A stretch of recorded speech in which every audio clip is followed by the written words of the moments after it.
technician here at the College of Marin, and I'm going to show you today how to transfer video onto your computer. Now, it's a pretty simple process. It takes a few steps, so why don't we get started and get to it. Okay, the first thing you're going to have to do is hook up the video to your computer. So let me show you how to do that. Okay, so today I'm going to show you how to hook up a VCR that plays videotapes. On the back of any video machine, you're going to have outputs.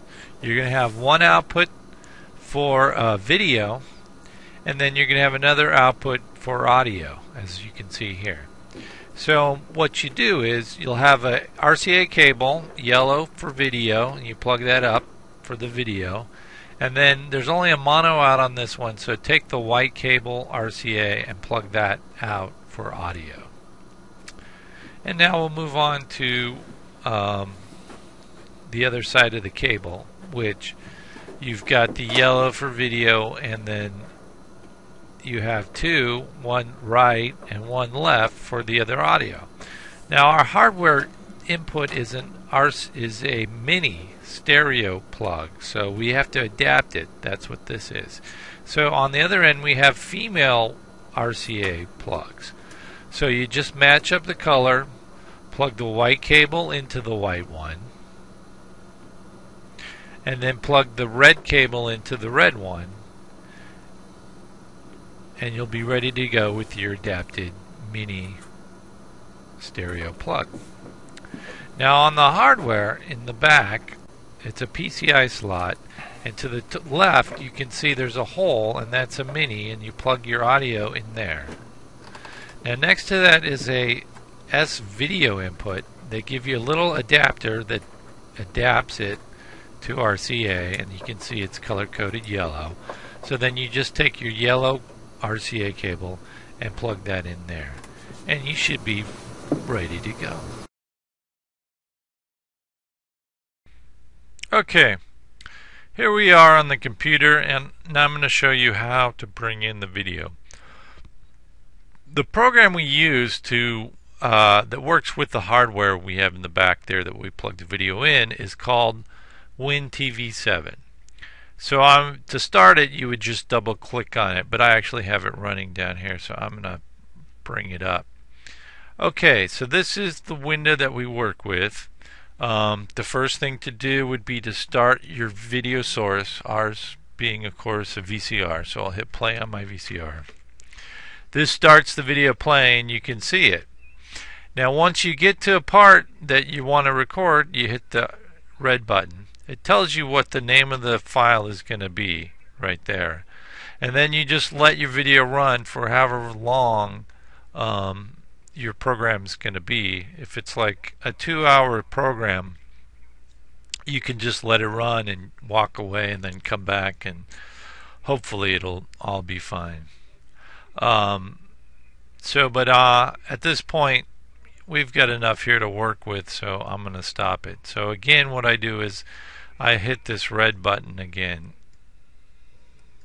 and that's going to stop it. And now what I'm going to do is go and press stop on my video source, and it'll turn the screen to blue, and I'll collapse that one.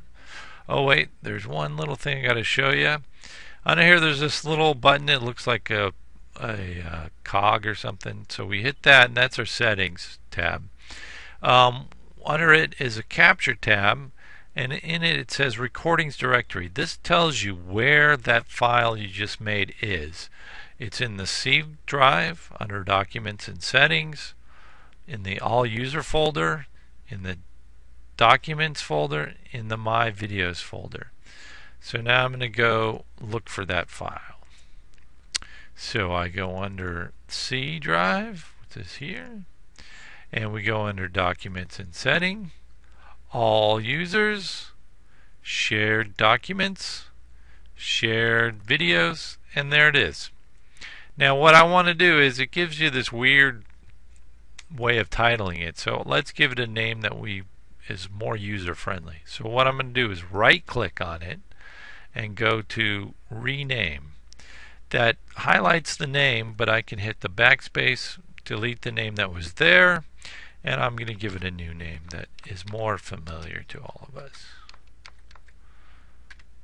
Okay, so we go to our next step.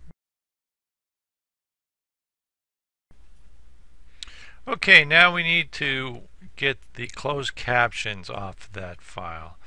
So again, that was under the C drive, documents and settings, all users, shared documents, shared videos, and there it is, Star Wars. The program we use to get the closed captions is called CC Extractor. So I'll double click on that and that'll bring up that program.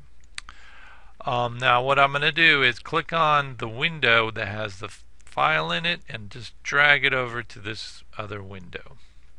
And there it is. We have it listed. So input options, we can put it in because it is a transport streams. We'll put transport streams.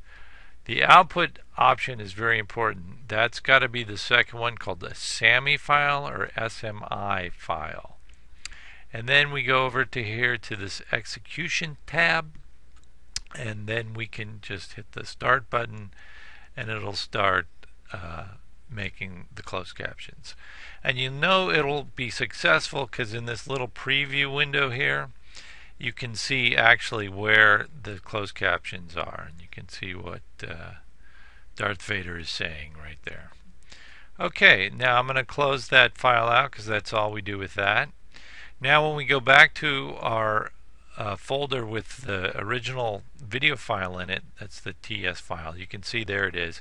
But now there's a second file which is the SMIL file, which is the closed caption files. Now it's important that when you load these up to EduStream that they're both named the exact same thing. We had trouble when they weren't. Okay, now you'd think that you'd be done, but no, there's one more step here that we got to do. The EduStream doesn't take a TS file, so we have to convert the file. So what we're going to do is start this program, which is Total Video Converter, and convert it. So we'll double click on that file. I'm sorry, that icon, and that should bring up that program. And here we go. Here's the program. So okay, again we can just drag the file over into this window, and then it's going to ask us what kind of file do we want, and the kind of file we want is a WMV file. So we'll click where it says WMV, and then we'll do here normal settings. We might have to play with that a little under settings here, but I'm not going to go into that now. So then we're going to get down here too, it shows you where this one gets placed.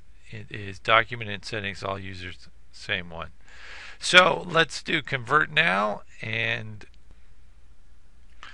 okay, now that I converted the file, you have two of them here. One is going to be a TS file, and one's going to be the WMV file. So how do you tell that? You right click on it, you go to properties, and it says type of file, TS file. So that's the wrong one. And we right click on the other one and we go to properties, and it says WMV. So we know that that is the correct file.